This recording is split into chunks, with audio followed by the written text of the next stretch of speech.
24 ತಾರೀಕು ಮುಂದಿನ ಮುಂಚೆನೂ ಬರ್ತೇನೆ. ವೇದಿಕೆಯಲ್ಲಿ ಕುಳಿತಿರತಕ್ಕಂಥ ಎಲ್ಲ ನಮ್ಮ ಮುಖಂಡರು ಮಾತಿ ಹಾದಿ ನಾನು ಎಲ್ಲರೂ ಹೇಳಲಿಕ್ಕಾಗ ದಯಮಾಡಿ 24 ಶನಿವಾರ 1 ಗಂಟೆಗೆ ಸಭೆ ಶುರು ಮಾಡೋಣ. ನಾವು 12 ಗಂಟೆ ಒಳಗೆ ಸಭೆ ಎಲ್ಲ ಕಡೆ ವ್ಯವಸ್ಥೆ ಆಗಿದೆ. ಈ ಜಿಲ್ಲೆಯ ಮಹಾನ್ ಜನ ಯಾವ ದೇವೇಗೌಡ ಇವತ್ತು 93ನೇ ವಯಸ್ಸಿನಲ್ಲೂ ಪಾರ್ಲಿಮೆಂಟಲ್ಲಿ ಮುಂದಿನ ಟೇಬಲನ್ನು ಹಿಡಿದು ನನ್ನ ನಾಡಿಗೆ ಆಗಿರೋ ಅನ್ಯಾಯವನ್ನು ಸರಿಪಡಿಸಬೇಕು ಅಂತ ಹೇಳಿ ಹೋರಾಟ ಮಾಡ್ತೀನಿ. ಆ ದೇವೇಗೌಡ ಬದುಕಿರುವಾಗ ಈ ಕರ್ನಾಟಕದಲ್ಲಿ ಈ ಪರಸ್ಪರ ಇಬ್ಬರು ರಾಜಕೀಯ ಮುಖಂಡರುಗಳು ಕರ್ನಾಟಕದಲ್ಲಿ ಯಾವ ರೀತಿ ಅಧಿಕಾರದ ಬಗ್ಗೆ ನಡೀತಾ ಇದೆ ಚರ್ಚೆ, ನಾನು ಅದ್ರ ಬಗ್ಗೆ ವ್ಯಾಖ್ಯಾನ ಮಾಡ 2 ವರ್ಷ ಇರ್ತಾರೋ ಏನಾಗುತ್ತೋ ನನಗೆ ಸಂಬಂಧ ಇದೆ. ಆದರೆ ಒಂದು ಮಾತನ್ನು ಹೇಳ್ತಾನೆ, ನಾವು ಈ ಒಂದು ಅವಕಾಶವನ್ನು ಸದ್ಬಳಕೆ ಮಾಡಿಕೊಂಡು ಈಗ ಏನೇನು ಅಕ್ರಮಗಳು ನಡೀತಾ ಇದೆ ಪ್ರತಿಯೊಬ್ಬರಿಗೂ ನಿಮಗೆ ಗೊತ್ತು. ಒಂದು ತಾಲೂಕು ಆಫೀಸ್ಗೆ ಹೋದರೆ ಇದೆ, ಜಿಲ್ಲಾ ಕಚೇರಿಗೆ ಹೋದರೆ, ಎಕ್ಸಿಕ್ಯೂಟಿವ್ ಆಫೀಸ್ಗೆ ಹೋದರೆ, ಎಲ್ಲಿ ಏನು ನಡೀತಾ ಇದೆ ತಲೆ ತಗ್ಗಿಸ್ಕೊಳ್ಬೇಕು.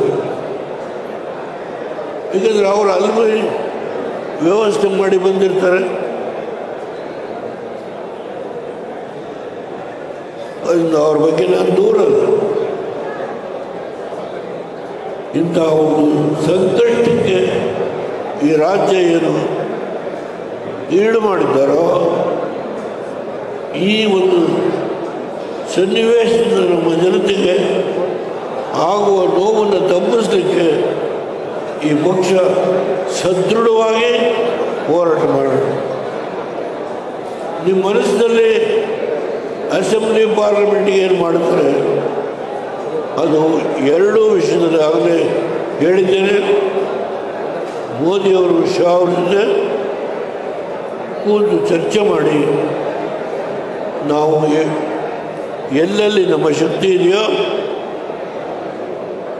ನೀವು ಎಷ್ಟು ಮಟ್ಟಿಗೆ ಪಕ್ಷದ ಸಂಘಟನೆಯಲ್ಲಿ ನೀವು ತೊಡಗಿಸಿ ಜಿಲ್ಲಾ ಪಂಚಾಯತಿ, ತಾಲೂಕು ಪಂಚಾಯತಿ, ನಗರ ಪಾಲಿಕೆ ನೀವು ತೆಗೆದುಕೊಳ್ತೀರಿ. ಅದರ ಆಧಾರದ ಮೇಲೆ ನಮಗೆ ಸೀಟನ್ನು ಕೇಳುವ ನೈತಿಕ ಹಕ್ಕಿರುತ್ತೆ. ಬಾಗಲಕೋಟೆನಲ್ಲಿ ಒಂದು 7 ಅಡಿ 5 ಪಂಚಲೋಹದ ಸ್ಟ್ಯಾಚ್ಯೂ ಮಾಡಿದ್ದಾರೆ. ಅದರ ಇನಾಗ್ರೇಷನ್ ದಿನ ಬರಬೇಕು ಅಂತ ಹೇಳಿ ನೀವು ಕುಮಾರಣ್ಣನ ಕರ್ಕೊಂಡೋಗಿ ಮಾಡಿಸಿ, ಇಲ್ಲ ನೀವು ಕೂತ್ಕೊಳ್ಳಿ ಕುಮಾರಣ್ಣ ಇನಾಗ್ರೇಟ್ ಮಾಡಿ. 2 ನನ್ನ ಸ್ಟ್ಯಾಚ್ಯೂ ಮಾಡಿದ್ದೆ, ನಾನೇ ಇನಾಗ್ರೇಟ್ ಮಾಡಿ.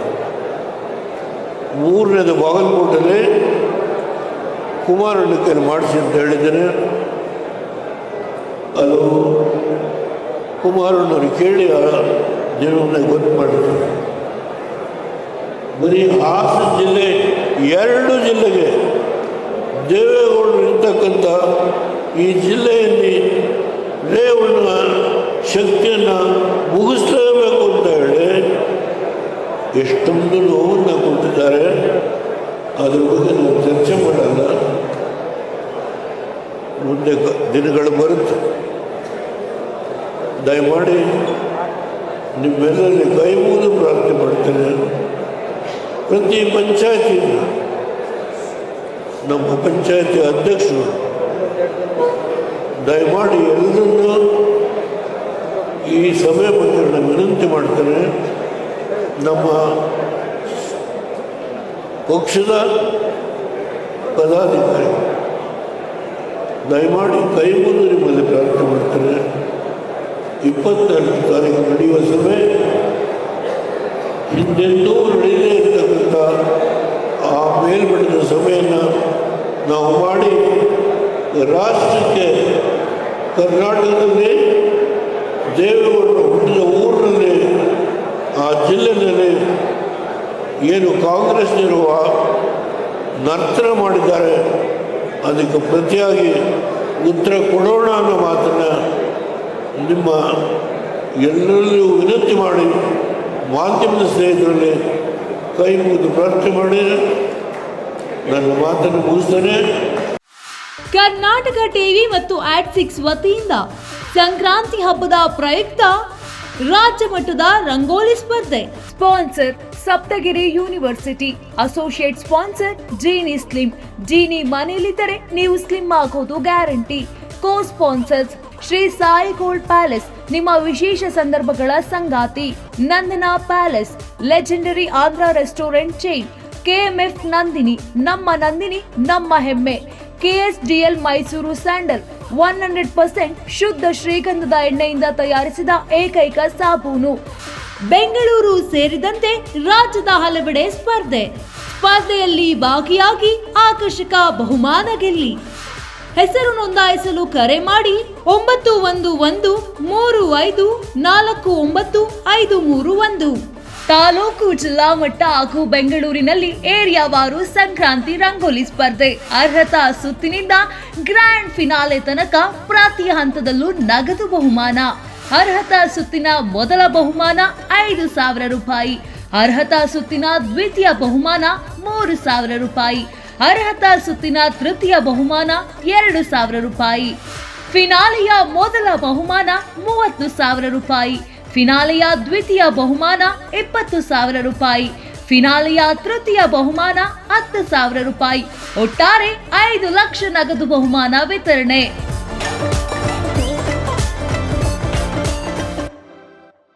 ಯಾರಾಗ್ತಾರೆ MLA ಅಭ್ಯರ್ಥಿ 2028 ಶೀಘ್ರದಲ್ಲೇ.